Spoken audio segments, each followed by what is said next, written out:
For my final project, I decided to do option 2, which includes media's impact on female representation. There are a number of ways that the media has obstructed the success of female candidates. The media will emphasize women's concern on soft issues, which include poverty, education, and reproductive rights. However, this discredits women in hard issues, which include the economy and national security. Those are the issues that are most frequently affiliated with the presidency and the executive branch. According to Murray, this gendered stereotypes and framing by the media have persisted for more than 140 years now in the U.S.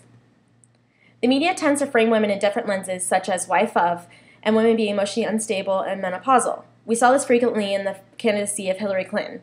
Many attributed her political success from being the wife of former President Bill Clinton. Kornblatt chronicled Clinton's campaign and her emotional breakdown in New Hampshire. Although the breakdown caused an instant boost in her numbers, it also caused speculation in whether she was strong enough, and in general, if women were strong enough, to represent a country. The media dissected this framing the rest of her campaign. The media also presents several double binds for women, be it feminine versus masculine, too young or too old, or change versus experience. The most notable for me is the mommy problem, as Murray referred to it. Lawless and Fox also explored this in the terms of the traditional family role orientation. The media questions whether by endeavoring in politics, a woman is foregoing being a good mother. This makes it difficult for women to enter the political arena because the judgment the media places on them. Republican women actually have a harder time with this expectation, and it was showcased through the candidacy of McCain and Sarah Palin. A Pew study in 2007 found that 41% said it was bad for society if a woman with a young child works outside of the home. At the time of the campaign, Palin had many children, and the youngest one had Down syndrome, and it was in his infancy years. This led to a lot of probing questions by the media, and it eventually negatively impacted her. That being said, the media can also be used as a tool to further women's political ambition. The media serves as a primary source of information for the electorate. Therefore, they have the power to shape a candidate's message, positive or negative. However, the media is only an effective tool for a women candidate if they avoid horse race coverage that is common for women candidates.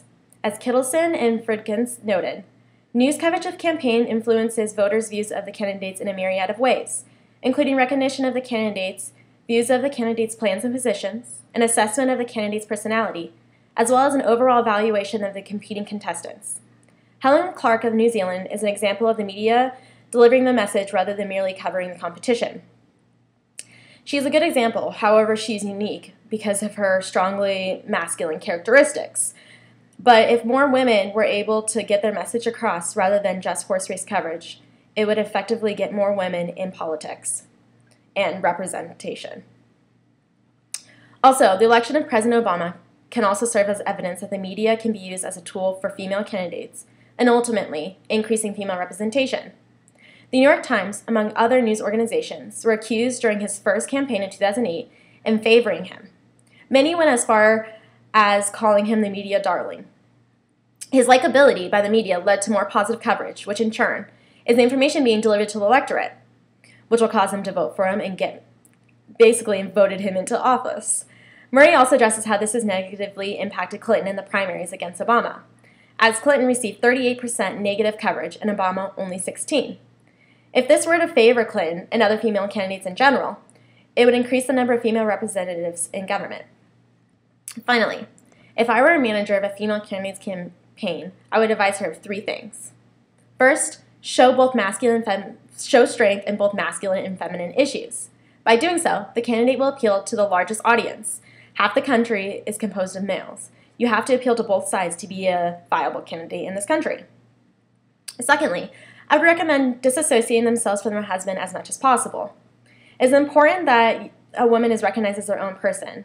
Frequently in society, women are affiliated with their husband, their identity, and who they are. Although it's wrong, it's part of the way the world runs. And people like Ellen Sirleaf, Angela Merkel, and Helen Clark have found success by disassociating themselves from males in general and have won their respective elections. Finally, and personally, I think most importantly, I think female candidates need to keep their family out of campaigns. Because of the mommy problem, family will negatively impact a woman's candidacy. either way, if they do it too much or too little. However, recently, there seems to be a trend of when a woman candidate emphasizes her family, it negatively impacts her. Sarah Palin was an example of this, as I said earlier. But also, Hillary Clinton has faced the same double bind. When she didn't put her family and her mother into the campaign, she was negatively covered for it, and some say it is why she lost the election. However, last week, when Chelsea Clinton announced her pregnancy, Fox News especially, along with Dr. Manny Alvarez, speculated the pregnancy to be a manipulative attempt for Clinton to appear softer than she did last election. Therefore, I don't find a family to be a major selling point any longer for an election. So those are my reasons for why I believe the media obstructs female representation, how they can use the media to be a tool to advance their political ambition, and what I would suggest for a female candidate if she were in an election.